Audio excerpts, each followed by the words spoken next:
Vos Excellences, distingués délégués, Mesdames et Messieurs, bienvenue à cette manifestation officielle organisée en marge de la 21e session de l'Assemblée des États parties au Statut de Rome de la Cour pénale internationale. Bienvenue à tous ceux qui sont présents dans cette salle, ainsi qu'aux centaines de participants qui nous rejoignent en ligne via le live stream. Cet événement sera en anglais avec traduction en français, espagnol et arabe. Et ici, vous pouvez trouver dans vos casques, mais aussi dans le Zoom en ligne, en utilisant le bouton d'interprétation, vous pouvez sélectionner votre langue. L'événement sera enregistré dans les 4 langues. Permettez-moi tout d'abord de me présenter.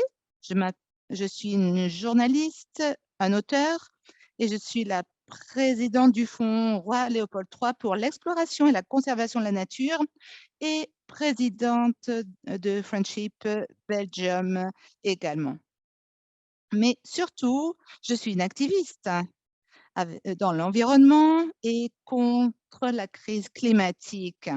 Je pense que dans cette crise très existentielle, on doit être tous des activistes d'une manière ou d'une autre. Je suis ravie d'animer cette discussion aujourd'hui sur ce thème. Ça va être très intéressant. Le thème de la crise mondiale et le potentiel de la CPI, pertinence de l'écocide comme 5e crime.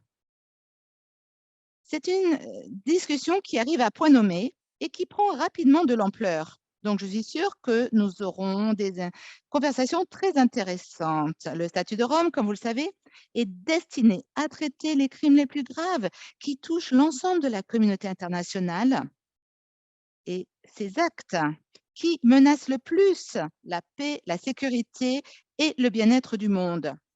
Dans le contexte de la crise climatique et écologique, il est clair que les dommages et la destruction massive d'écosystèmes vitaux par l'activité humaine constituent désormais précisément une telle menace.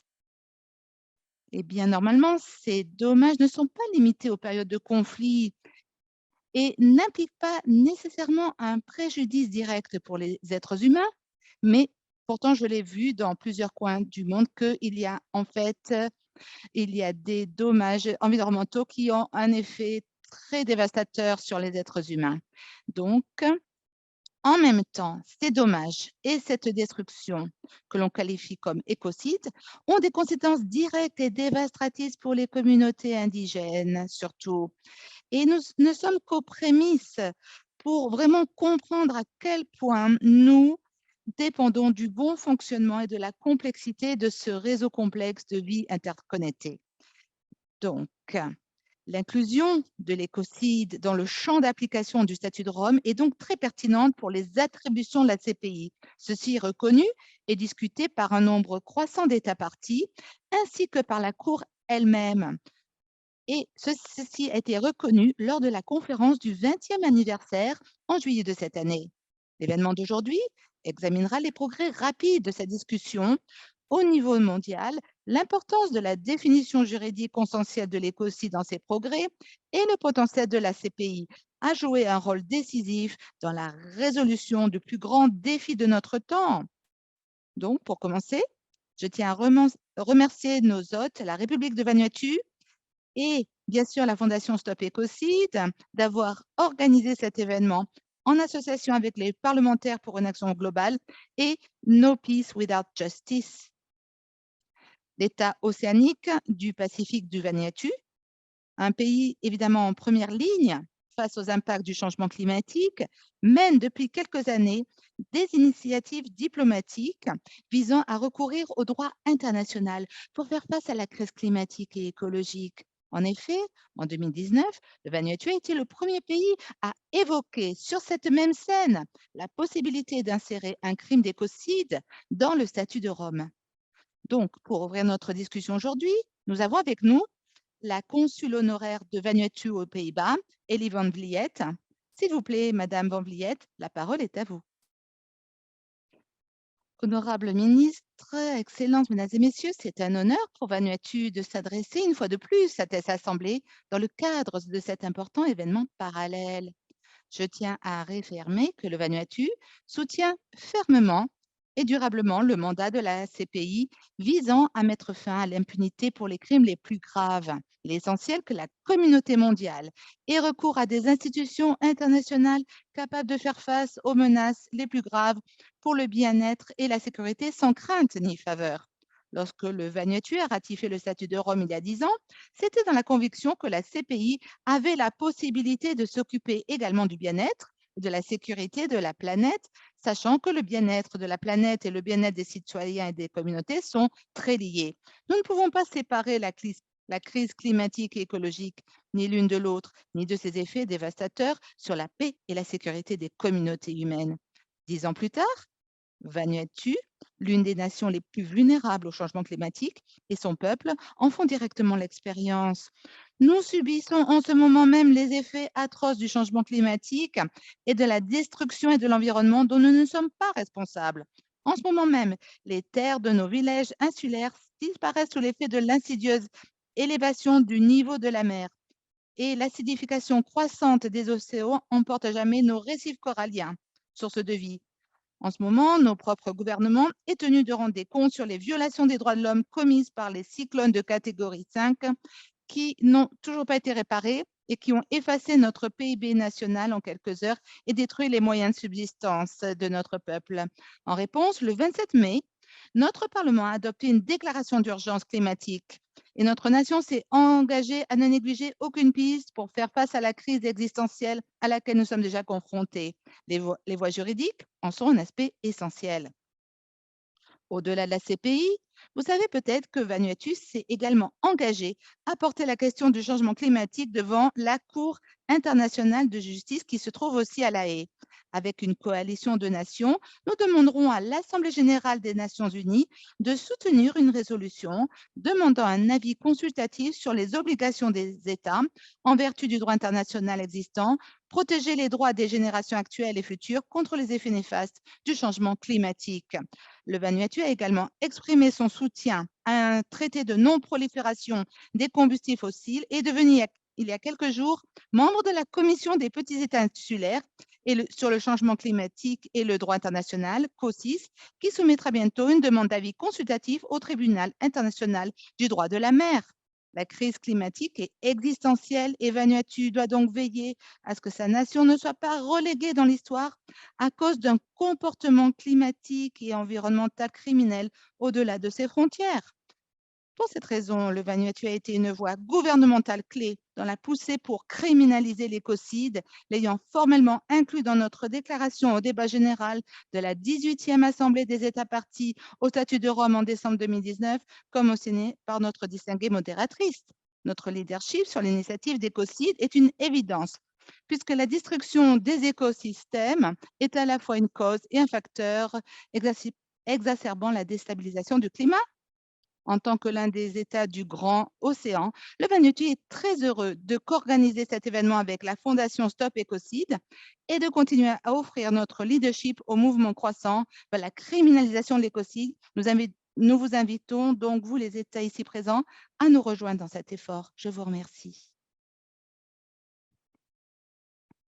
Merci beaucoup, Madame la Consul. Eh bien, effectivement, la crise est actuelle, la crise climatique est actuelle et les pays vulnérables, surtout dans le Pacifique, donc, font face à cette crise. Maintenant, notre premier panéliste nous rejoint à distance de Londres. Il est bien connu, un avocat et un auteur de renommée mondiale. Il est directeur du Centre sur les cours et les tribunaux internationaux à l'University College London.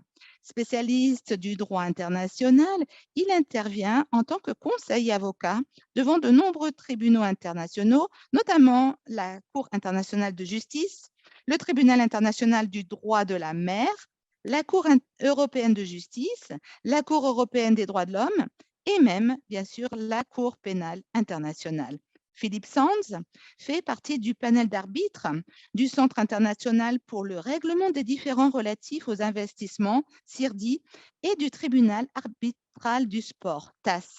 Il est l'auteur de 17 ouvrages sur le droit international, dont Lawless World et Torture Team, Son livre East-West Street on the Origins of Genocide and Crimes Against Humanity a été récompensé par de nombreux prix et a été traduit en 24 langues. Ses derniers livres sont The Red Line, Amour, mensonge et justice sur la piste d'un fugitif nazi et La dernière colonie, un récit sur l'exil, la justice et l'héritage colonial de la Grande-Bretagne. L'année dernière, le professeur Science a coprésidé le groupe d'experts indépendants pour la définition juridique de l'écocide aux côtés du jury sénégalais Diorfol Sow. Le professeur Science, comme le savent tous ceux qui ont lu le remarquable East-West Street, a une expertise particulière dans la genèse des crimes internationaux. Il nous donnera son point de vue sur ce cadre général et expliquera pourquoi l'écocide pourrait être le nouveau crime international de notre époque. Professeur, la parole est à vous. Merci infiniment. Madame la Présidente, je suis désolée de ne pas être en personne avec vous à La Haye et je vous adresse mes salutations et bravo pour vos conversations. Eh bien, ce sujet fait partie de ma vie depuis que je suis professeure. J'ai commencé au Royaume-Uni à donc enseigner sur le droit environnemental international et effectivement, le droit pénal international a fait partie de ma vie pour plus de 30 ans. Eh bien, mon livre East-West Street parle de ceci. Particulièrement, il y a un moment en 1945 où les États se sont rassemblés pour créer un nouveau paysage de crimes internationaux. Et de nouveaux crimes ont été mentionnés, le génocide, les crimes contre l'humanité et les crimes agressifs, d'agression. Et ces crimes-là sont très significatifs et ils ont joué un rôle très, très important. Et on sait très bien, selon les actualités et les médias, que ces crimes continuent. Mais il y a un retard, il n'y a pas suffisamment de réglementation sur ce qui est acceptable ou non et par rapport à ce qui n'existait pas en 1945. Ce qui existe, c'est la protection de l'humain et c'est une très bonne raison, mais il y a un écart. Justement, c'est la protection de notre environnement, de notre nature.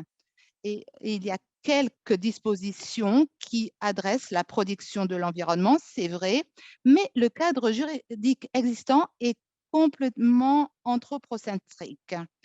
Et en fait, les défis actuels, pas seulement du changement climatique, mais maintenant avec l'ouverture de la COP15 qui donc donne des défis qui sont réels à l'atmosphère. Ce sont des défis très réels sur l'environnement marin, donc exacerbe la problématique. Il faut absolument rejoindre donc le travail. J'ai rejoint un panel d'experts international pour essayer de forger une définition qui donne une base pour le futur.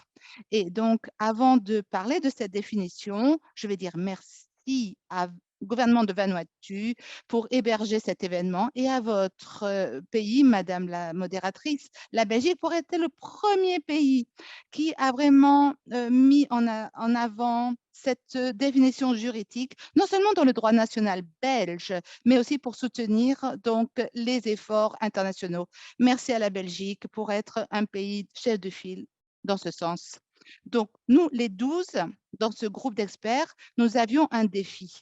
On voulait présenter quelque chose qui soit acceptable pour toutes les nations, vous voyez, en relation à ces problèmes. Nous ne voulons pas justement avoir une définition d'écocide, mais qui va favoriser certains pays, par exemple, qui seront plus développés que d'autres et qui pourraient mettre des limites non appropriées. Oh non, on veut s'assurer que notre définition juridique soit très large. Vous voyez, pour tous les pays du monde, peu importe leur situation économique actuelle, leur développement juridique, peu importe leur idéologie, etc. C'est pour ça que le groupe d'experts est très mélangé, très intéressant et c'était très intéressant de travailler avec eux. Et notre définition fournit donc certaines choses. Alors, pour les fins de ce statut, écocide, c'est l'un quelconque des actes suivants commis en sachant qu'il est susceptible de causer un dommage étendu, durable et grave à l'environnement naturel. Eh bien, le point central, et on en a déjà parlé dans l'introduction aujourd'hui, nous ne sommes pas concernés avec ce 5e crime international pour les personnes, mais surtout la protection de notre nature, de notre environnement, mondialement ou localement. Et oui, absolument, l'environnement doit être protégé, ceci doit être clair. Et pour le droit international, est-ce qu'il doit jouer un rôle? Dans notre situation nationale, avec toutes les bonnes intentions et tous les crimes par rapport au viol, au meurtre, aux atrocités, eh bien, le droit ne peut même pas arrêter les choses horribles qui se passent. Effectivement, au niveau international, c'est la même chose. Les crimes de la guerre, les crimes contre l'humanité, les génocides. Et effectivement, l'existence de ces crimes, qu'est-ce qu'il fait dans le droit international? Ça change la conscience. Ça permet de comprendre qu'il y a certaines choses que la communauté internationale en général eh bien, dit ce n'est pas acceptable.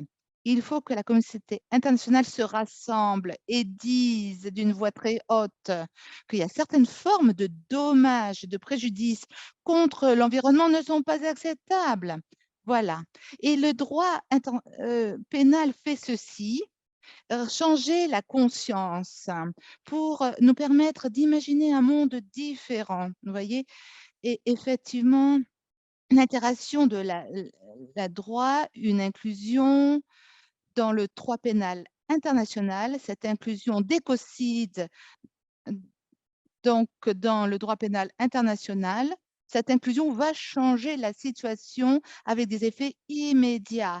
Mais il y aura un autre instrument pour nous dire que certains actes ne sont pas appropriés. Ça va commencer à changer, nous mettre sur une autre direction. Le focus du crime, ce sont des actes commis par des individus. Ceci a été défié, mais ce n'est pas seulement par les entreprises.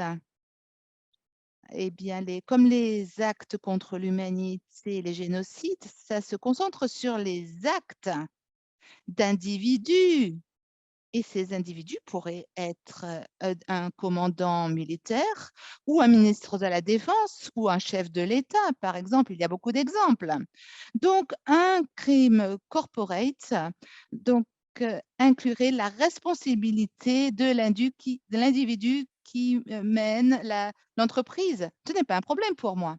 Effectivement, il faut montrer la perspective d'un 5e crime et nous disons que l'individu qui doit faire une décision. Il doit savoir que si cette décision va donner des dommages horribles pour l'environnement, eh bien, il va faire face à une enquête potentiellement et une poursuite en justice et une condamnation pour le crime d'écocide. Il faut changer notre conscience. Un autre aspect qui était important aussi, c'était pour nous, en termes de référence, on voulait proposer un amendement au statut de la CPI. Alors, des voix se sont élevées en disant oui, c'est un moyen, mais d'autres moyens, c'est de négocier un traité sur l'écocide. Et à nouveau, je vois bien l'argument et les mérites de ceci, mais nous savons, selon l'expérience, que par rapport aux crimes contre l'humanité, par exemple, que c'est lent et c'est très difficile politiquement, comme vous savez certainement. La Commission du droit international a proposé une nouvelle convention sur la prévention contre les crimes contre l'humanité.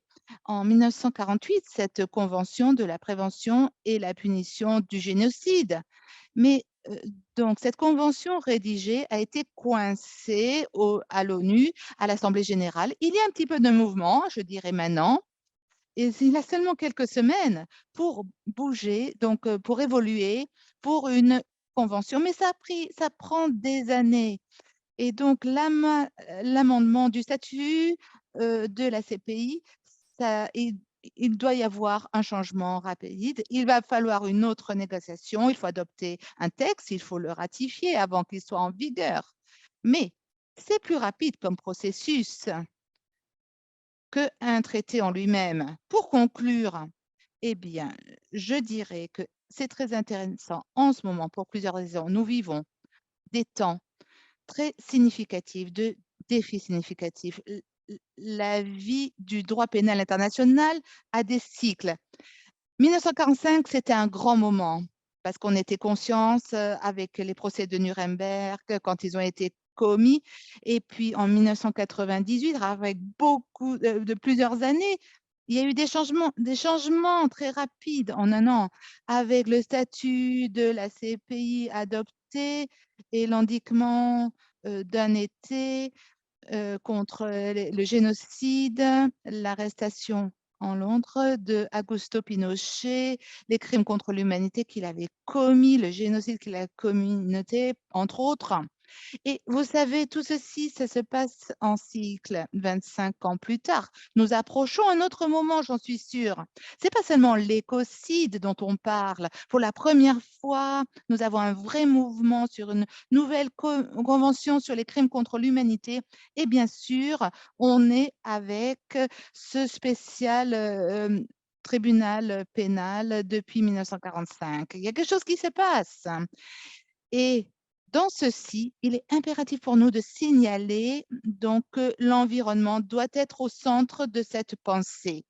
Et depuis les derniers 18 mois, eh bien, pas comme les autres domaines sur lesquels j'ai travaillé dans donc, le droit pénal international, le sujet d'écocide est le sujet et qui vraiment galvanise, excite et énergise la jeunesse du monde.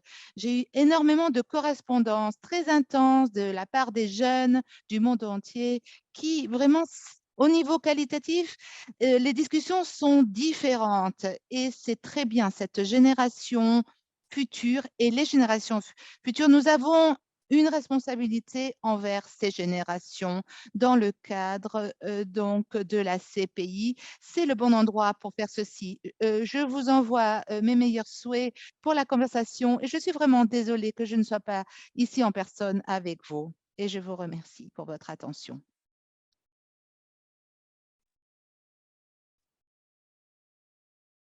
Merci infiniment, professeur Sand. C'était très intéressant de parler de l'historique, des leçons que nous avons apprises, de l'élan aussi, et de souligner justement le rôle de la jeunesse, et on va en parler effectivement aujourd'hui. En fait, oui, il y a un élan, je suis d'accord, non, pas seulement de la jeunesse, mais des populations indigènes au niveau de la foi, et j'ai de l'espoir pour l'avenir. Maintenant, nous allons passer à quelqu'un qui connaît bien les rouages de la CPI, le juge Chile Eboy Osuji. C'est un juriste international distingué de la Lincoln Alexander School of Law et un conseil spécial du bureau du président de la Toronto Metropolitan University. Il dirige des discussions sur le régime international des droits de l'homme, le régime du droit international humanitaire, le rôle des cours et tribunaux internationaux et l'état de droit. Avant de rejoindre la faculté de droit, le juge Eboy Osuji a toutefois occupé le poste de président de la CPI de mars 2018 à mars 2021. Pendant cette période, il a également occupé le poste de juge principal à la division des appels de la CPI. Avant de travailler à la Cour pénale internationale, il était conseiller juridique auprès du Haut-Commissaire des Nations unies aux droits de l'homme à Genève. Il a également été à plusieurs reprises procureur principal au Tribunal pénal international pour le Rwanda et au Tribunal spécial pour la Sierra Leone.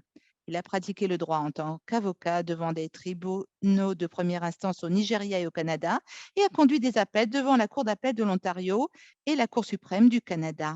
Le juge Eboy Osuji dispose donc à la fois d'une perspective interne grâce à son travail à la CPI elle-même et d'une expérience approfondie du droit des droits de l'homme et des poursuites pénales internationales.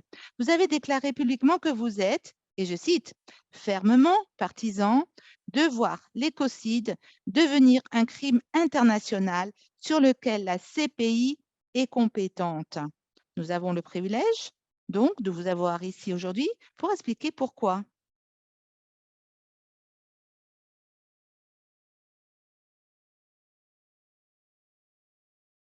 Merci beaucoup, chers amis.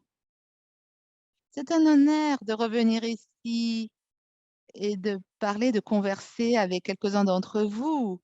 Je remercie sur ce sujet très important, effectivement. Je suis absolument en faveur de voir l'écocide dans le statut de Rome. Et je vais vous expliquer pourquoi. En fait, merci à professeur Sands pour sa définition, en tout cas cette définition qui est toujours en processus sur l'écocide. Donc, c'est peut-être une coïncidence. Hier, j'ai ouvert mon téléphone et j'ai vu ces choses sur le site de la BBC. Je voulais savoir qui était le gagnant du match de foot. Et puis, il y a quelque chose qui m'a frappé. L'éditeur du Oxford English Dictionary disait que le mot de gagnant pour 2022, je ne sais pas si vous avez vu ceci, c'est une phrase de gagnant pour 2022. Eh bien, cette phrase est le mot des gobelins. Eh bien, ce terme décrit auto-indulgent, excusé, paresseux ou avare en tant que comportement. Bon, ça, c'est une conduite que nous ne voulons absolument pas pour notre paradigme, d'accord? Surtout en ce qui concerne l'écocide. Donc, ce mot écocide, eh bien, quand on le regarde, en suis sûre, il y aura des gens qui peut-être vont le considérer comme un très grand concept, un grand mot, écocide. Et puis, il y a un autre crime dans le droit international.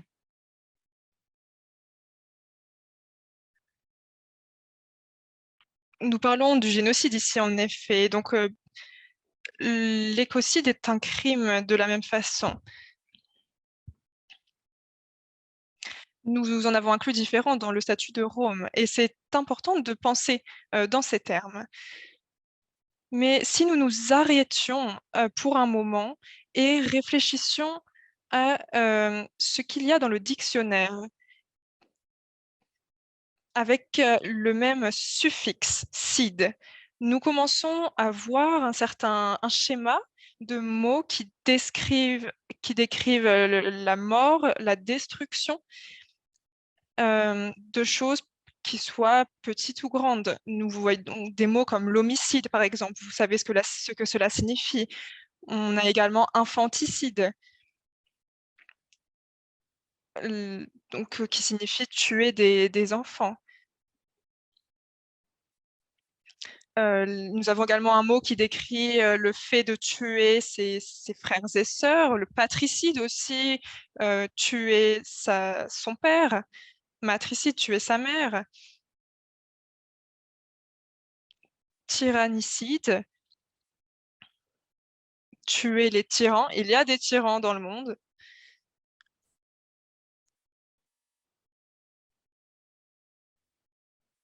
Je ne vais pas rentrer dans les détails, mais on peut également penser à des mots à échelle plus petite, comme insecticide ou germicide, des choses qui tuent les germes. Il y a donc beaucoup de mots, beaucoup de sujets avec ce suffixe qui sont inclus dans ce mot d'écocide.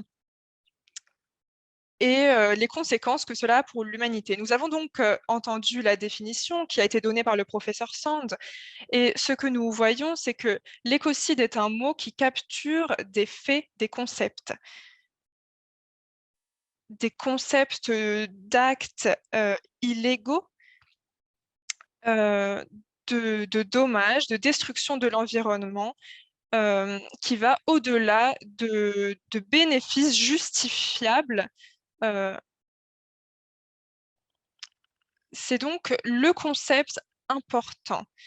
Maintenant, la question que nous nous posons, c'est pourquoi je pense que l'écocide peut être ajouté au statut de Rome? Eh bien, je pense qu'il y appartient pas parce que l'article 6 du statut de Rome criminalise un autre crime qui finit en cide, le génocide. Ce n'est pas la raison pour laquelle je pense cela. Je pense qu'il appartient au statut de Rome car c'est une textualisation de quelque chose qui est déjà.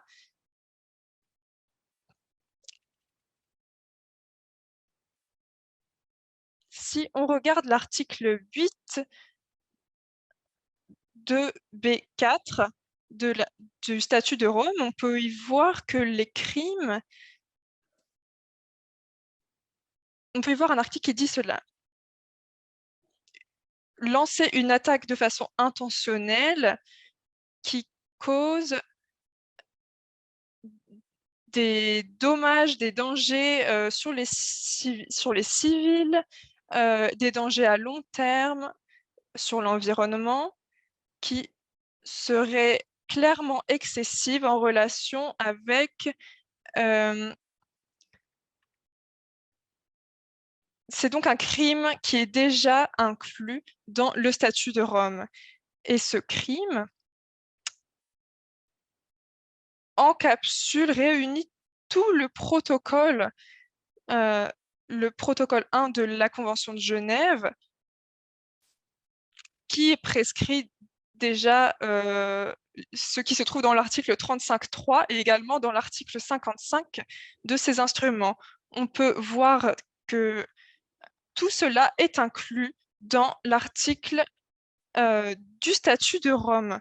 Ce n'est pas une nouvelle idée, mais ce que nous voyons, c'est que ce que la proposition essaye de faire est de couvrir quelque chose qui est un fossé qui existe et auquel nous faisons face. Le statut de Rome n'est utilisable que dans un contexte de guerre, de conflit. La proposition recherche à aller plus loin, à être applicable dans les périodes de paix, car cela va donc plus loin dans les considérations de l'humanité, car en effet,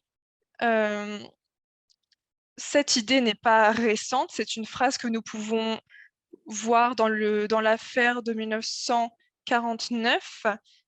Cette affaire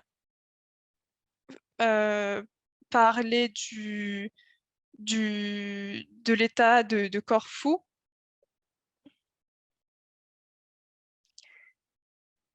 Et de la destruction de navires britanniques. Le débat était le suivant. La convention numéro 8 de La Haye de 1907 parle de cela. Mais en 1946, quand les mines... il n'y a pas eu de guerre à ce moment-là, donc la convention de 1907 ne pouvait pas être appliquée. Mais la Cour de justice internationale a dit ceci: la responsabilité en relation avec la convention numéro 8 s'applique simplement en temps de guerre. Mais puisque nous avons des considérations élémentaires de l'humanité.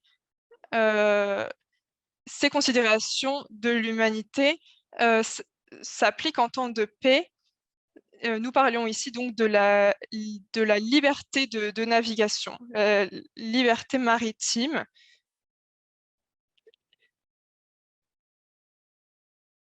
Si nous comparons cela à la protection de l'environnement, on peut voir à quel point les considérations humanitaires sont nécessaires pour protéger notre environnement. Le point important ici, c'est que nous avons un besoin incroyable de reconnaître l'écocide dans le statut de l'homme.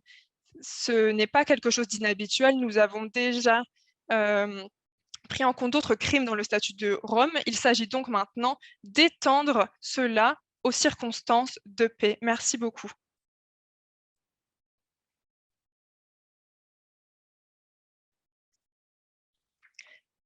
Merci beaucoup et merci beaucoup d'avoir parlé de l'importance des contextes de paix et de guerre. Merci également pour la leçon d'étymologie, c'était très intéressant. Nous allons maintenant aborder la question de savoir ce qu'on entend précisément par écocide. L'année dernière, une définition consensuelle internationale a émergé du groupe d'experts indépendants. Et aujourd'hui, pour nous parler de cela, nous avons Daryl Robinson, qui est professeur de droit à Queen's University au Canada. Le professeur Robinson a reçu la bourse Hauser de la faculté de droit de l'Université de New York, où il a reçu le prix Jérôme Lipper pour ses réalisations exceptionnelles en droit international. Avant cela, il a été le médaillé d'or de la faculté de droit de l'Université de Western Ontario, où il a été boursier national du président. Il a fait son stage chez Osler, Hoskin et Harcourt à Toronto et a été assistant à la Cour suprême du Canada pour le juge John Major.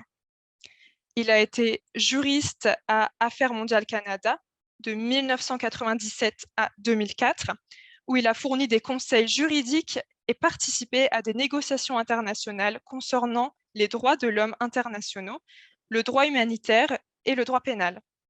Son travail dans la création de la Cour pénale internationale et le développement de la nouvelle législation canadienne sur les crimes de guerre lui ont valu une distinction du ministre et une mention d'excellence du ministre en matière de politique étrangère. Il a rejoint la Cour pénale internationale en tant que conseiller du procureur général de 2004 à 2006, contribuant à l'élaboration des premières politiques et stratégies de la nouvelle institution. Il a également été impliqué dans des litiges, fournissant des conseils juridiques, négociant des accords de coopération avec les Nations Unies, Interpol et d'autres organisations, et renforçant les relations extérieures. Le professeur Robinson est donc très bien placé pour identifier et examiner les principales considérations liées à la définition de l'écocide en tant que crime dans le cadre du statut de Rome. Professeur, nous sommes ravis de vous avoir avec vous et nous attendons avec impatience votre analyse.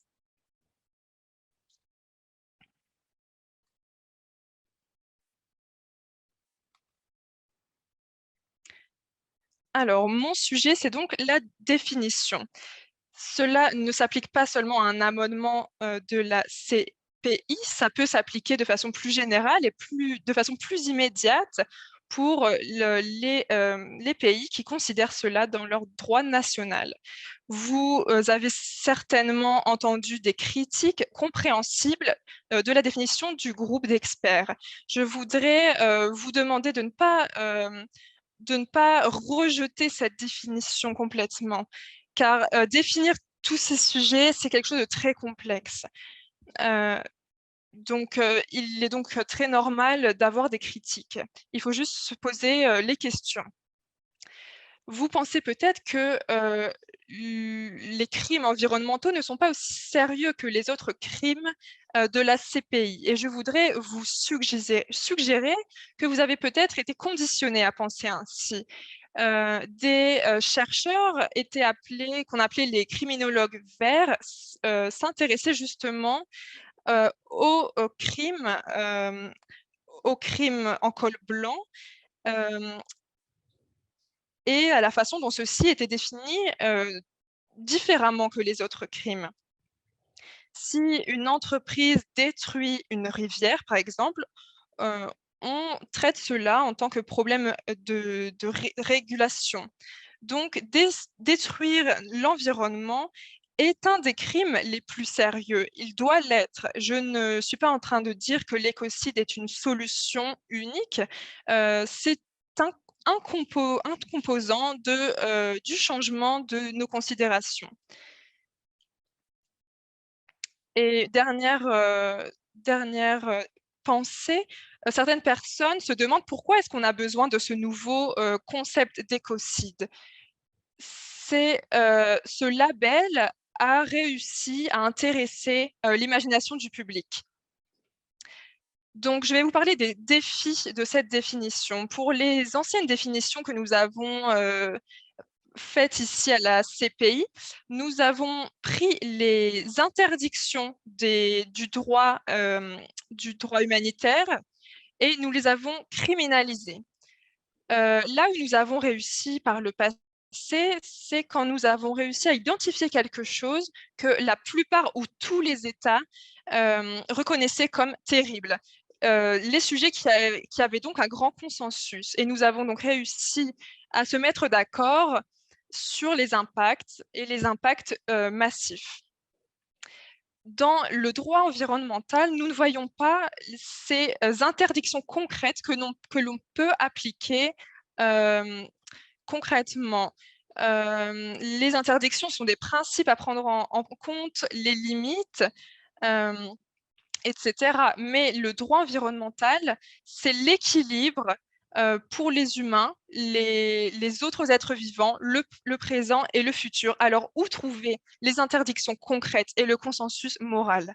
Je pense que l'écocide comprend trois éléments différents. Tout d'abord, le seuil d'impact, ensuite l'élément mental et finalement les principes environnementaux.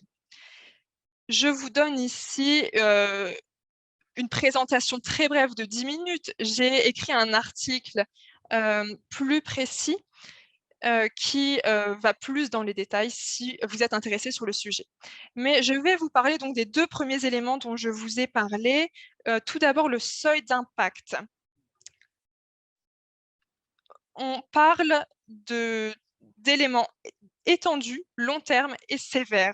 Ce sont donc des impacts différents sur l'environnement. Cela est inclus dans le statut de la CPI, dans l'ENMOD, etc. Il y a toujours des problèmes. Est-ce qu'on peut se demander si c'est conjonctif, disjonctif? Certaines personnes, par réflexe, vont dire que c'est quelque chose de disjonctif, mais nous voulons également faire en sorte que l'écocide soit considéré sérieusement.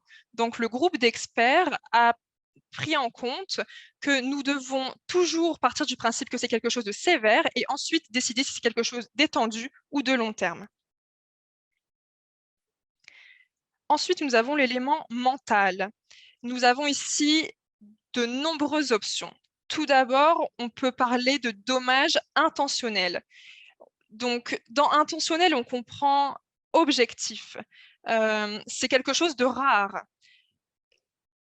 L'intention peut également signifier une certaine certitude, mais de nouveau, il est très rare d'être certain de ce qui va se passer au niveau de l'environnement.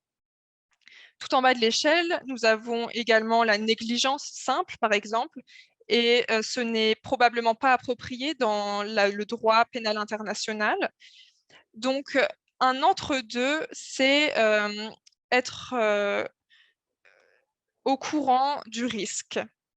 Et c'est de cela que nous voulons parler. Cela satisfait nos principes et peut également être utilisé dans les affaires environnementales. Il y a encore de nombreux éléments qui peuvent porter problème, mais c'est ici que nous en sommes par rapport à l'élément mental. Je en viens maintenant à la partie très compliquée. Comment nous aligner avec les principes environnementaux? Vous pourriez vous demander pourquoi avons-nous besoin de faire cela? Pourquoi ne pas simplement criminaliser les impacts sur l'environnement, point final? Eh bien, il y a un vrai problème. Tout d'abord, il y a un impact biologique. Vous avez besoin d'alimentation et d'un abri pour survivre. Vous prenez des ressources de l'environnement pour faire cela, vous avez donc une empreinte. Vous pouvez la réduire, mais vous ne pouvez pas la supprimer. 2, il y a des statistiques démographiques. Nous sommes 8 milliards sur la planète il y a 2 semaines. Troisième, c'est la coordination, les logistiques. Nous devons fournir nous devons fournir la nourriture, les abris à des millions de personnes sur la Terre, et cela a une très grande empreinte. C'est là que le droit environnemental doit travailler pour tout relier. Donc, ce qui est important, ce n'est pas simplement l'impact, mais le caractère scandaleux de ce que nous faisons. Voici donc le grand défi auquel nous faisons face. Le droit pénal doit être précis, mais le droit environnemental doit prendre en compte différents facteurs dans les systèmes domestiques. Nous prenons en compte tout cela car nous avons un processus d'accord pour mettre en place tout cela. Le crime, donc tout d'abord, nous devons faire en sorte d'équilibrer les facteurs, puis ensuite nous avons donc ce cadre criminel, car on sait si on a le droit de le faire ou pas. Mais nous devons donc prendre tout cela en compte et tout relier. Cela m'amène à la fin de ma présentation. Comment refléter ces principes? Comment refléter ces principes injustifiés? Ce qui est le plus logique, c'est de partir du droit illégal. Ça peut être illégal dans le droit environnemental international, national. Et c'est quelque chose qui est intéressant, car la majorité des pires destructions aujourd'hui sont déjà illégales dans le droit national et domestique. Ce n'est juste pas pris en compte. La définition pourrait s'arrêter là, mais le problème, c'est qu'est-ce qui est inadéquat dans le droit national? C'est là que le groupe d'experts a ajouté une autre alternative. Donc le mot qui a été utilisé, le mot anglais wanton, qui signifie gratuit, injustifié.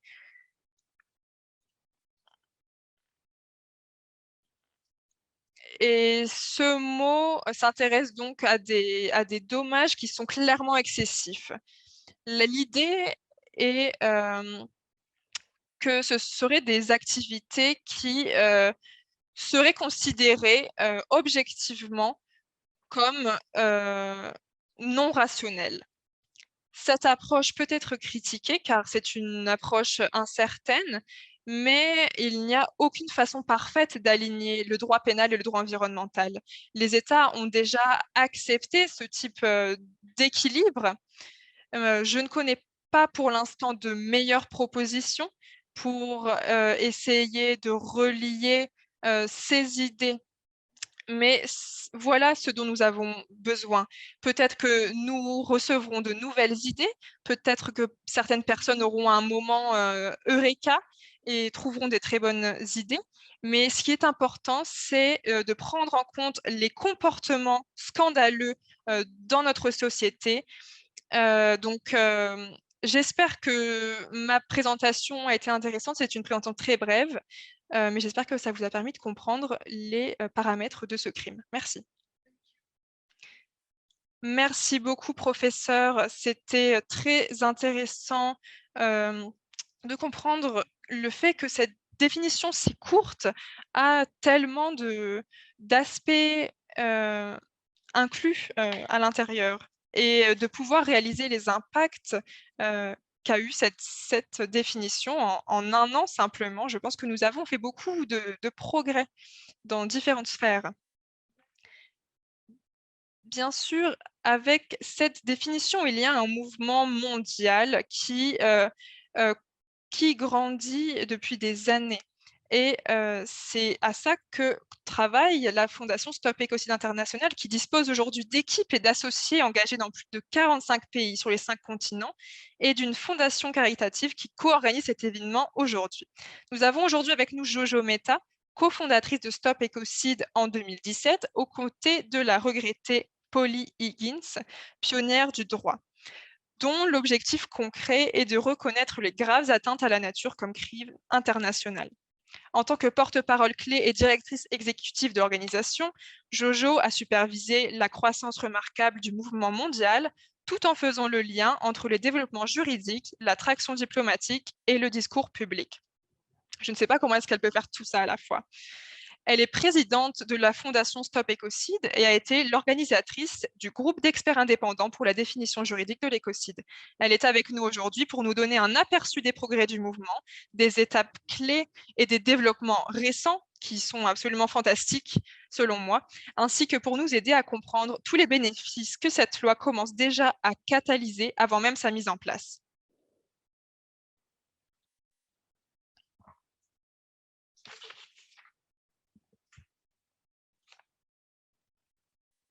Merci. Vos Excellences, distingués délégués, Mesdames et Messieurs. Lorsque le statut de Rome a été rédigé dans les années 90, il y a eu pendant un certain temps une clause dans le projet qui aurait abordé les dommages environnementaux graves, mais elle n'a jamais été intégrée dans le traité final en 1998. Il vaut peut-être la peine de s'arrêter un instant pour se demander dans quel monde nous vivrions aujourd'hui si cela avait été le cas. Étymologiquement, le mot écocide signifie en grec et en latin « tuer sa maison ».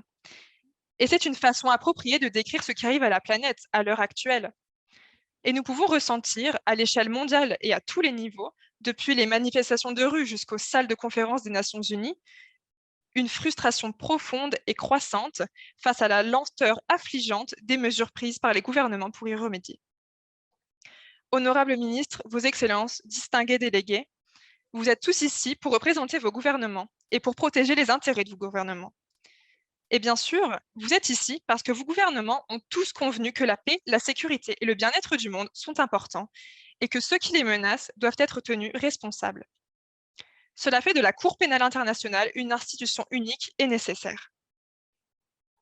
Comme mes collègues l'ont fait remarquer, face à une crise de niveau planétaire qui, comme nous venons de l'entendre de la part du Vanuatu, prend déjà des proportions existentielles dans de nombreux États signataires du statut de Rome, la pertinence de la Cour pourrait être grandement améliorée si son mandat était étendu, pour s'occuper de ceux qui menacent sciemment l'essence même du monde vivant dont nous dépendons tous. Je voudrais souligner 2 choses aujourd'hui.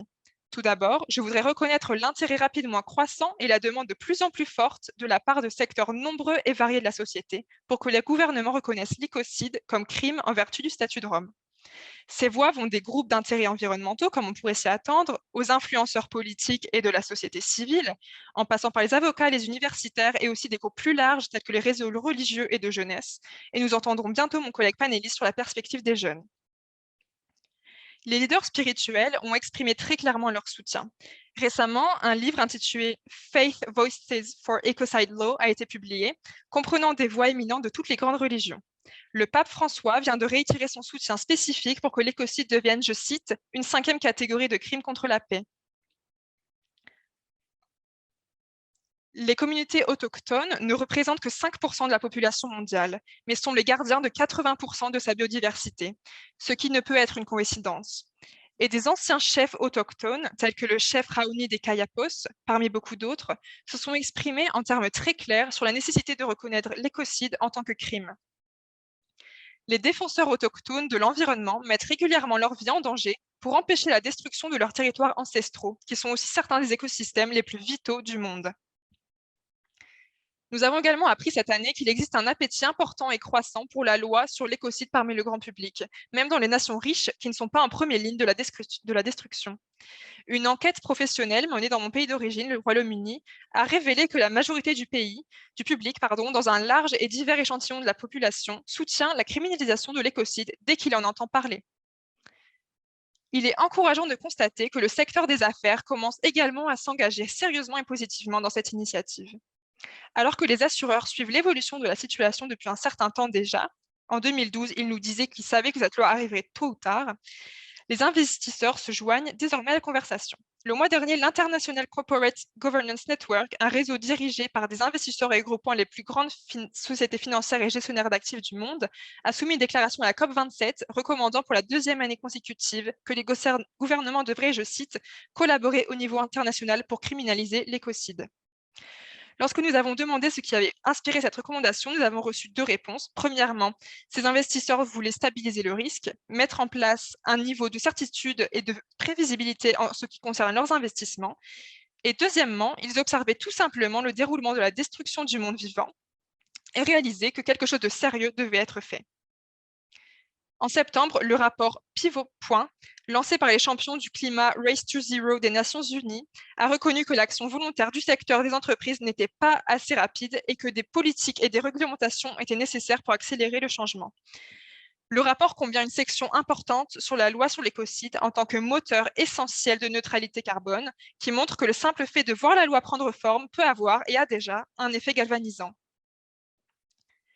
Des entreprises ont déjà commencé à signer une lettre ouverte au gouvernement pour demander l'adoption d'une loi sur l'écocide en tant que mesure de protection de dissuasion, mais aussi en tant que cadre habilitant, inspirant la réflexion adaptative urgente que nous savons nécessaire.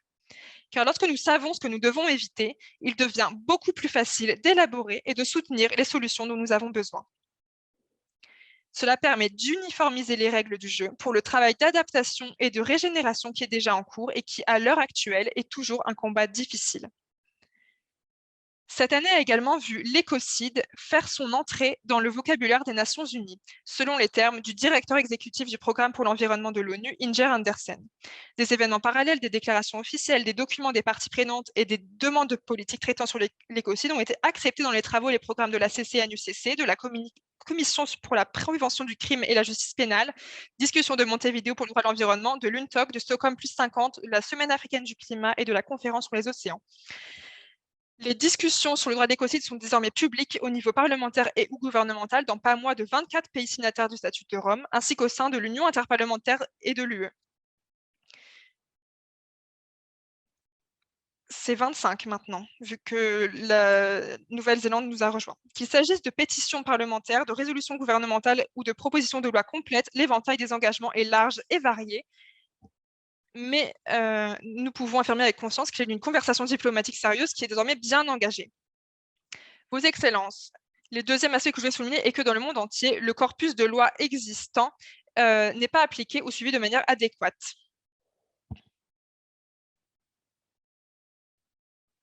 Donc, même ces crimes existants qui affectent l'environnement, bien qu'ils aient été récemment reconnus qu'il s'agit du 3e crime le plus important au monde, au même titre que le trafic de drogue en termes d'engagement criminel et de rentabilité, font l'objet de peu d'enquêtes et de poursuites. Au-delà des considérations pratiques liées aux enquêtes sur les délits environnementaux et les infractions à la réglementation, eh bien, simplement, la protection de l'environnement n'est simplement pas prise suffisamment au sérieux. Au moins, si vous faites campagne pour les droits de l'homme, les massacres, la torture, les disparitions, ces crimes sont traités comme tels par le droit pénal international.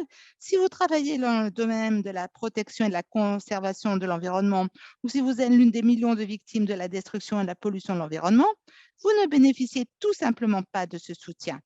Le fait de qualifier les pires atteintes à l'environnement de crimes internationaux fournira cette pièce fondamentale, la compréhension du fait que les atteintes graves au monde vivant sont juridiquement et moralement inacceptables.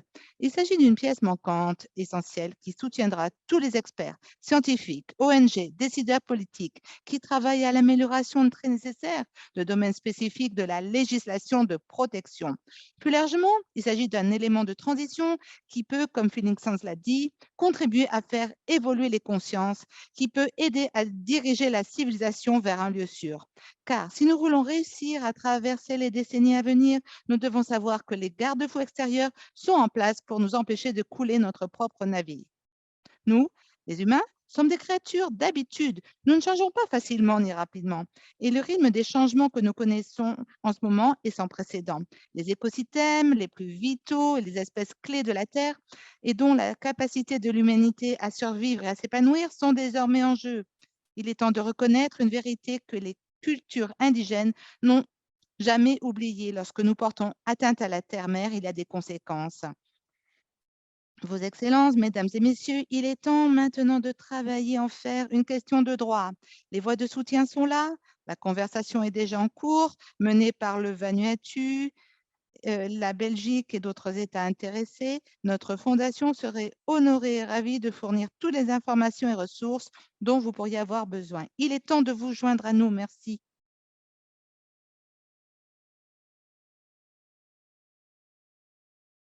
Merci Jojo Meta pour nous montrer que la concertation est vraiment mondiale, avec dans plusieurs sphères politiques, diplomatiques, même religieuses, dans les entreprises également, parmi les jeunes, parmi les populations indigènes.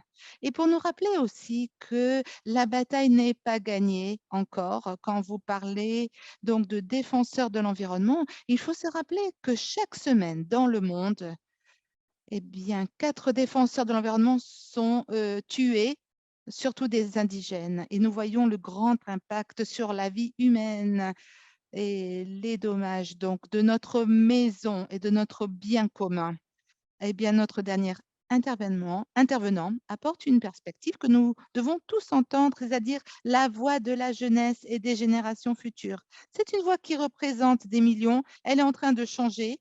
Et je dois dire que les jeunes ont été fantastiques, je dois le dire, dans la rue, sur les forums. Vraiment, ils ont vraiment élevé le niveau de profil de tout. Et ils ont fait trembler tous les autres adultes dans la salle en disant, c'est vous les adultes, vous êtes les enfants. Donc, je suis vraiment ravie d'entendre Josh Oxby. Il est un conseiller international en matière d'énergie et conseil jeunesse de l'ONU, délégué à la sécurité énergétique de la jeunesse britannique à la COP27 et directeur de Renewable Energy Scotland. Effectivement, il a été diplômé de géopolitique, des technologies renouvelables et des scénarios de transition énergétique et d'un master en économie et gestion de l'énergie mondiale. Monsieur Oxby finalise actuellement son doctorat. Ses recherches portent sur la quantification et les impacts de la transition énergétique écossaise Net Zero 2045, juste en termes d'emploi et de compétences. Il a travaillé en étroite collaboration avec un certain nombre d'organes nationaux et internationaux de l'ONU, a créé un journal académique centré sur la jeunesse et a été désigné comme l'un des rédacteurs en chef du projet zéro de l'Office de la jeunesse de l'ONU, OCA, aujourd'hui ratifié.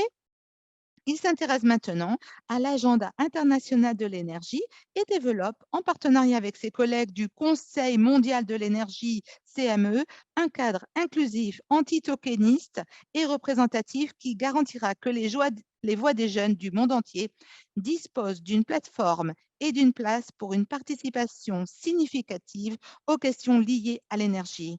Donc, nous voulons absolument entendre l'engagement de la jeunesse dans les politiques et les questions pratiques de transition.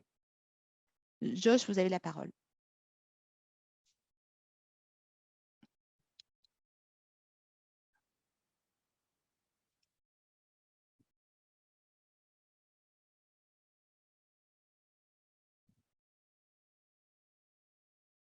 Merci pour m'avoir invité à parler aux côtés d'un panel aussi prestigieux et hautement décoré et de m'avoir offert cette incroyable plateforme pour défendre les intérêts de la jeunesse mondiale. Je veux vous avertir à l'avance que peut-être je peux sembler controversée et critique sur les points de vue concernant l'inclusion ou pour être plus précis, le manque d'inclusion des jeunes par rapport à des questions qui retomberont sur les épaules de ma génération et des générations suivantes. Cependant, il ne s'agit pas pour moi de faire du prêchi-prêcha ou de taper sur la table. Franchement, cela ne nous mènera nulle part et, selon toute probabilité, considéré comme plus conflictuel que les points de vue informatifs que je voudrais partager avec vous aujourd'hui. En effet, il est important de souligner que souvent, dans les discussions et les dialogues, les jeunes ont l'impression d'être traités avec un respect hypocrite, d'être considérés comme une case à cocher plutôt que comme des égaux. Et je suis sûre que vous savez ceci, vous avez expérimenté sûrement ceci, d'être discriminés à cause de leur âge et d'être perçus comme un manque d'expérience. Dans des cas encore plus graves, ils sont présentés comme les visages de l'engagement des jeunes dans la politique et les organisations privées. Mais ça ne devrait pas être acceptable ou normalisé. Justement, dans cet âge d'agisme, de symbolisme et de lavage des jeunes, eh bien, ils ont toujours été inextricablement liés à l'agenda actuel de la jeunesse. Pourquoi est-ce que je suis là? Pour vous donner mon contexte, je suis un Écossais de 24 ans. Je suis en train de terminer mon doctorat spécialisé dans les transitions énergétiques locales. Bien que je sois au courant de la CPI et la structure du statut de Rome, je ne suis pas un expert en, pour les agendas énergétiques mondiaux. Mais ça ne m'exclut pas. En fait, je connais un tout petit peu et par rapport à mon désir d'être inclus dans les discussions, par rapport à ce qui se passe aujourd'hui, eh bien, peu importe qui parle, il faut refléter la voix de plusieurs personnes et de beaucoup de personnes. En tant que société, on oublie vite qu'il y a des variances et de confiance professionnelle parmi les jeunes, ceux qui donc veulent vraiment s'exprimer librement.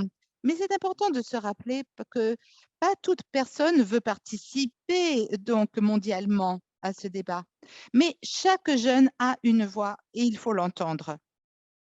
Et c'est pour ça que je suis là, pour que chaque personne, plus ou moins, avec objectif, soit inclus dans ce dialogue. Mais pourquoi justement on essaye de parler de ce changement climatique? Tout d'abord, vous n'avez pas besoin d'être un expert pour ceci. Eh bien, effectivement, il y a des réticences et c'est pas seulement ça impacte vous, mais vos enfants et les enfants de vos enfants. Effectivement, j'ai consulté des dizaines de jeunes qui sont spécialisés dans ce domaine. Et finalement, on peut faire du lobbying, mais ils perdent la foi, les jeunes. Et en fait, leur manque de foi, je dirais. Il est clair, même après donc ces conversations avec ces jeunes acteurs, que non seulement ils ont perdu la foi dans les organisations et les institutions internationales après la série de blocages, d'échecs et d'obstacles, mais effectivement, ils ont perdu la foi au niveau de l'ONU, etc. Pendant trop longtemps, on nous a dit d'attendre la réponse parfaite au changement climatique d'origine anthropique, d'endurer les dommages cataclysmiques du système terrestre, d'avoir de l'espoir encore un peu plus longtemps. Et pourtant, chaque jour qui passe, notre fenêtre d'opportunité pour intervenir diminue et diminue et diminue. En effet, comme on l'a dit avec tant d'éloquence à la COP27 il y a quelques semaines, l'une des plus, l'une des plus éminentes défenseurs des droits de l'homme, de la justice environnementale, Aïcha Sidika, a dit: « On ne peut pas négocier avec la nature. Il arrivera un moment où aucune somme d'argent ne pourra compenser ce qui est perdu et ce qui est brisé. Nous sommes à un moment critique de l'histoire et il ne nous reste plus grand-chose. » Je vous implore que vous vraiment vous réfléchissiez à cette phrase. Les jeunes de tous les horizons, de tous les différents milieux, de différents domaines d'études, différentes expériences vécues sont tous d'accord sur une chose. Le temps nous manque et cela nous concerne tous, pas seulement les jeunes. S'il est clair que le statut de Rome, dans sa version actuelle, accorde une attention particulière à la protection des personnes et des biens, que faisons-nous pour tenir pour responsables les organisations transnationales qui exacerbent cette crise du système terrestre?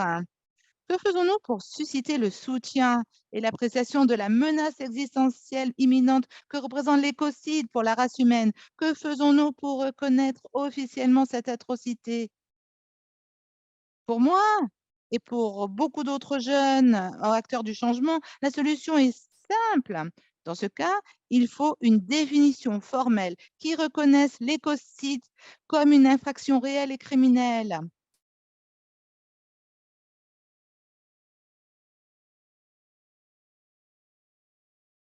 Et je me rends compte que ceci, ce n'est pas justement un ciel bleu et parfait, effectivement. Nous avons besoin de la justiciabilité. Comment y parvenir? En commençant simplement le processus. Prenons l'exemple de l'Écosse.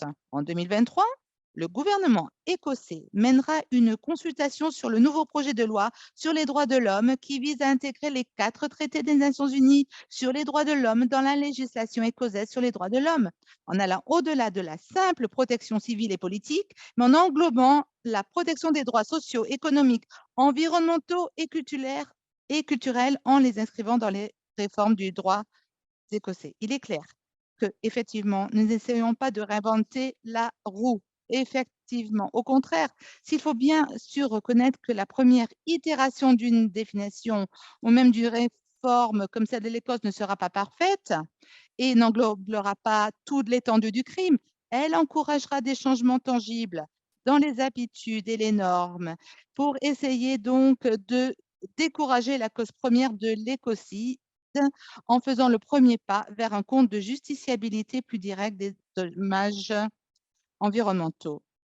Si elle est réalisée correctement, la définition juridique parfaite nous permettrait théoriquement de tenir les entreprises et pas seulement les États pour responsables d'un écocide. Et puis, moi, par exemple, la discussion que nous pourrions avoir sur l'impact sur l'environnement, eh bien, il faut nous écouter. En adoptant une appréciation plus progressive basée sur les droits, nous pourrions en théorie nous assurer que notre définition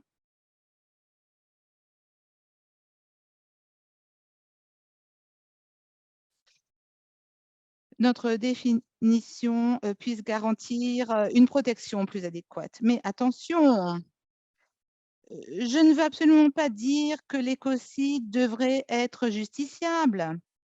Il n'y a absolument aucun intérêt à énoncer l'évidence. Au lieu de cela, gardez à l'esprit que les petites rides font de grandes vagues et qu'en commençant simplement ce processus, vous reconnaîtrez les millions de jeunes qui subissent l'impact négatif de cette injustice. Vous allez réaffirmer un élément de confiance et de foi dans le système même qui a été établi pour nous protéger tous. Il suffit d'une seule personne ici aujourd'hui pour reconnaître que les jeunes ne sont pas simplement les bénéficiaires de ces changements, mais ils devraient être considérés comme des solidaires, les jeunes, des partenaires précieux et des experts de leur propre réalité. Nous sommes fatigués de cette hypocrisie. Nous, les jeunes, nous voulons être impliqués dans les changements. Ils ont ce désir, ce dévouement qui sont nécessaires, mais surtout, ils sont préparés à faire tout ce qui est absolument possible pour le changement, avant que l'adaptation, l'atténuation et la réduction du climat ne soient une chimère de ce qui aurait pu être. Si vous retenez une chose de ce que j'ai dit aujourd'hui, j'aimerais que vous vous rappeliez que les jeunes de tous les horizons, de différents milieux, de différents domaines d'études et d'expérience sont tous d'accord sur une chose. Nous manquons de temps. Mais il n'y a pas de solution parfaite, mais l'écocide, c'est un tremplin tangible pour que nous devrions ratifier pour un avenir inclusif et habitable pour les générations à venir. Merci.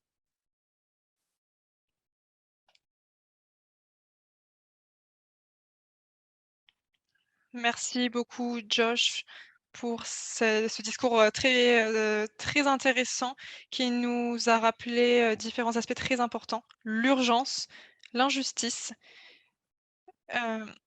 et le fait que les jeunes font partie des personnes qui souffrent de ces injustices, comme les peuples autochtones et les autres communautés du monde, et le fait que l'écocide peut être un outil très important dans cette lutte. Donc merci beaucoup. Je voudrais maintenant voir si les participants ont quelque chose à dire. Oui, nous en avons une ici.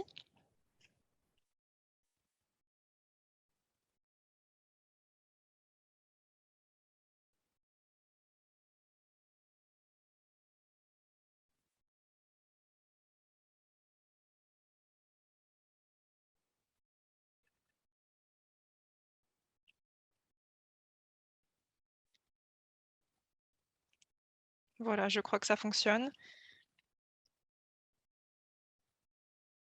C'est un privilège de pouvoir, m'exprimer, ici, par, la Son Altesse Royale la Princesse Esmeralda de Belgique. Merci beaucoup madame. Je voudrais, remercier l'organisa les organisateurs de cet événement, qui traite d'un sujet, si nécessaire. Hem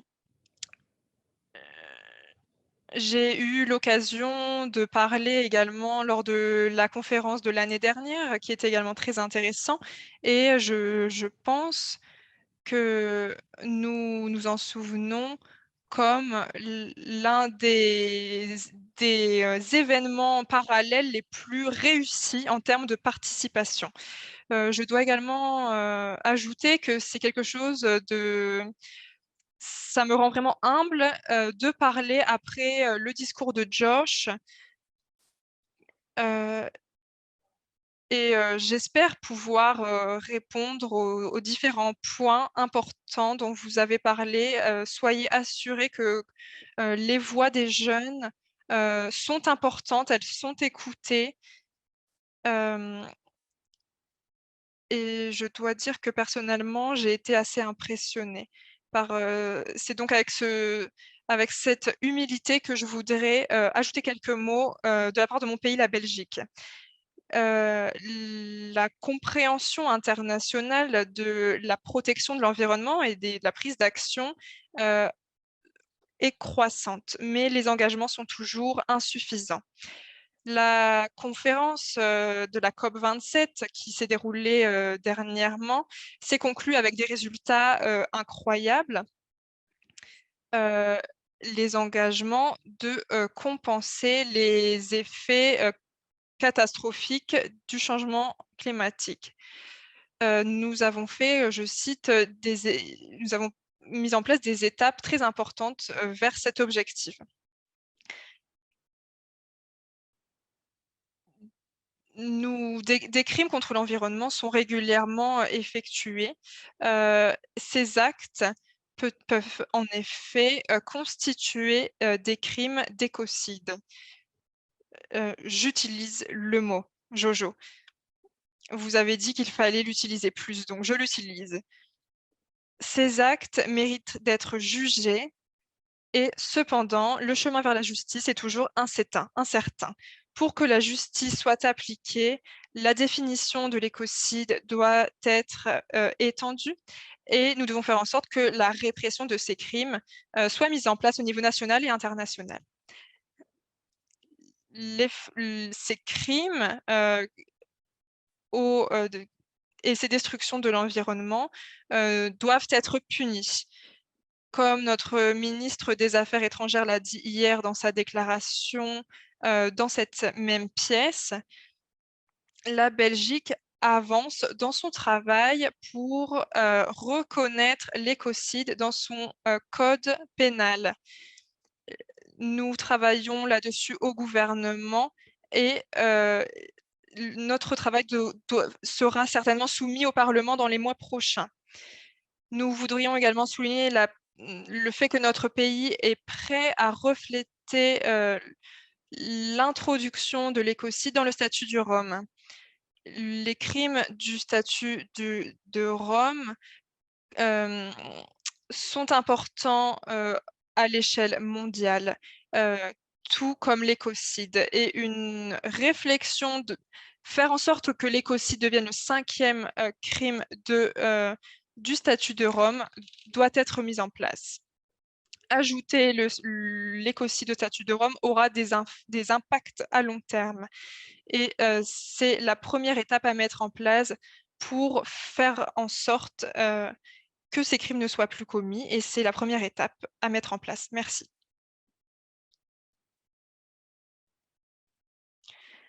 Merci beaucoup monsieur l'ambassadeur.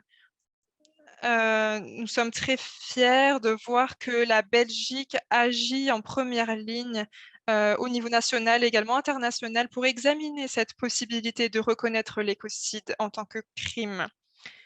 Nous avons une autre intervention? Oui? Merci beaucoup, madame la présidente. Merci à tous les intervenants. Je viens des Pays-Bas, je suis basée ici à La Haye et le gouvernement, des Pays-Bas est toujours opposé à l'inclusion de l'écocide dans les statuts de l'Europe et j'espère que toutes les discussions qui sont en cours, pourront encourager mon gouvernement à faire la même chose que la Belgique et les encourager à promouvoir l'inclusion de l'écocide dans le statut de l'Europe. Les raisons derrière ces convictions sont que les objectifs de développement durable peuvent prendre en compte, peuvent faire face à l'écocide.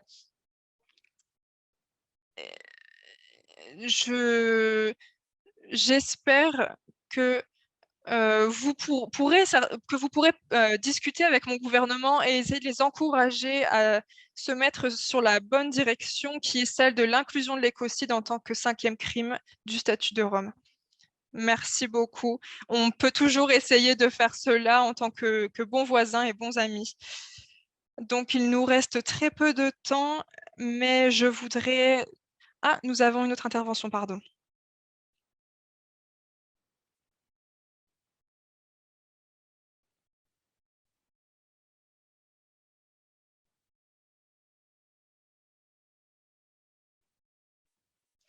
Merci beaucoup pour toutes ces interventions si intéressantes.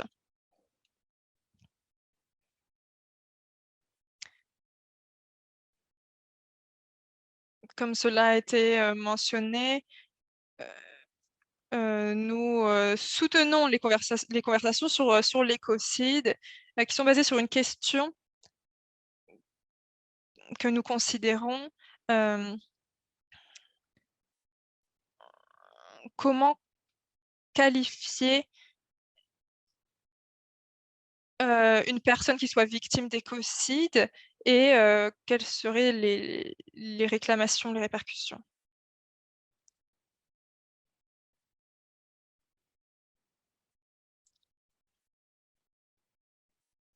Oui, quand on parle de définition, on doit s'intéresser aux amendements, en conséquence. Donc oui, nous devons nous intéresser aux victimes. Il y a certains problèmes qui pourraient arriver. Il y aurait la question du type de victime. Donc il faut vraiment avoir cette conversation sur la définition des victimes, en effet.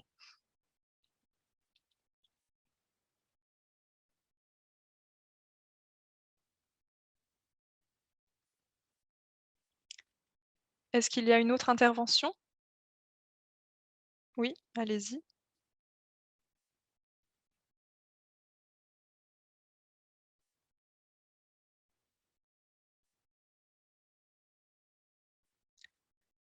Merci, oui, c'est une question en fait.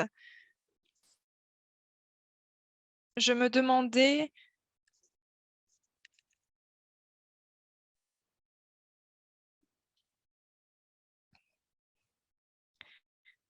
euh, si les affaires qui sont utilisées pour définir l'écocide seraient considérées comme un élément différent de l'écocide ou si cela est considéré comme génocide. Je parle par exemple ici de l'Ukraine. Merci. Oui, donc c'est encore à moi de répondre. C'est une très bonne question. Dans le contexte des crimes de guerre, la provision applicable serait l'article 8 de B4. Donc ça pourrait être la réponse à votre question. Je dois réfléchir au fait, je me demande si le crime d'écocide doit être séparé de tout cela. Je pense que certainement ce serait inclus dans l'article 8, qui est un article difficile hein, en termes de crimes de guerre et crimes environnementaux. Oui, donc en effet, c'est une très bonne question. On pourrait considérer, je pense, l'écocide en tant que tel.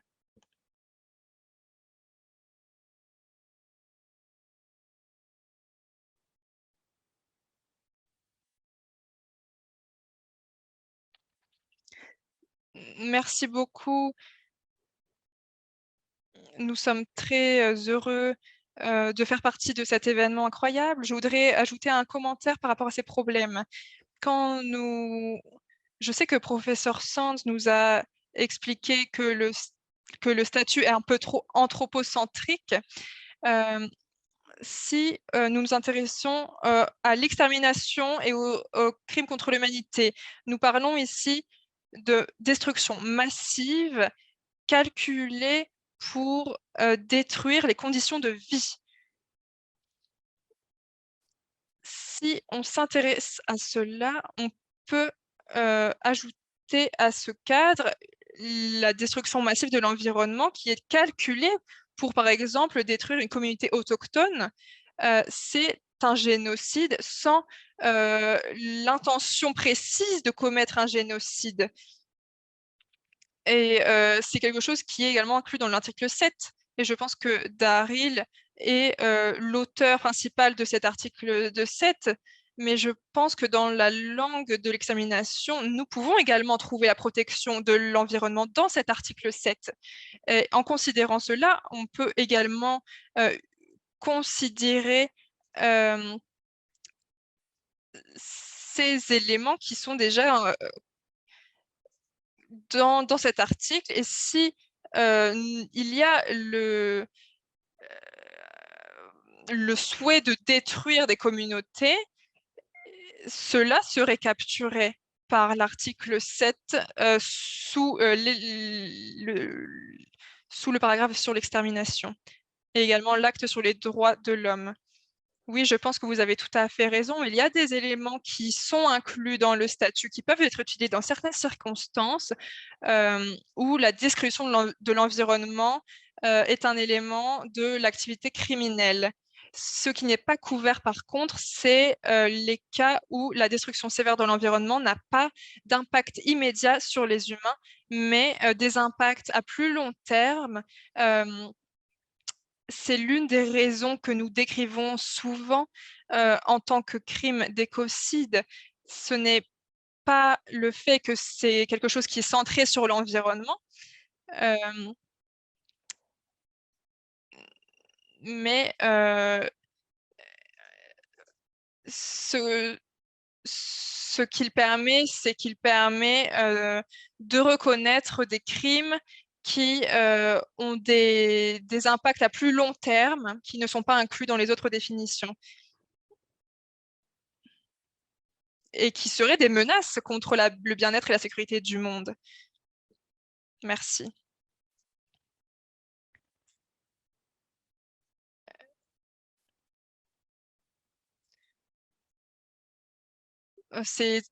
Ça me fait plaisir de vous voir de nouveau. Merci pour votre intervention.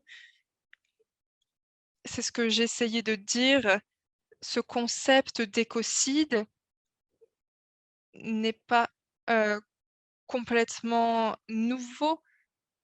Ce n'est pas seulement quelque chose que nous devons ajouter au statut de Rome et sur lequel il faut réfléchir. Ce que nous voyons, c'est que ce seraient des comportements qui sont déjà inclus dans le statut de Rome d'une certaine façon et qui doivent être considérés d'une nouvelle façon, d'une façon additionnelle qui nous permet d'arrêter de discuter sur des détails.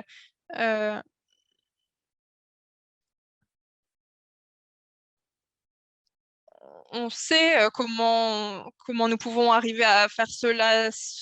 Nous ne voulons pas nous ne voulons pas nous demander s'il faut considérer l'écocide comme un génocide, par exemple, ou un autre crime. Ce que j'essayais de décrire, c'est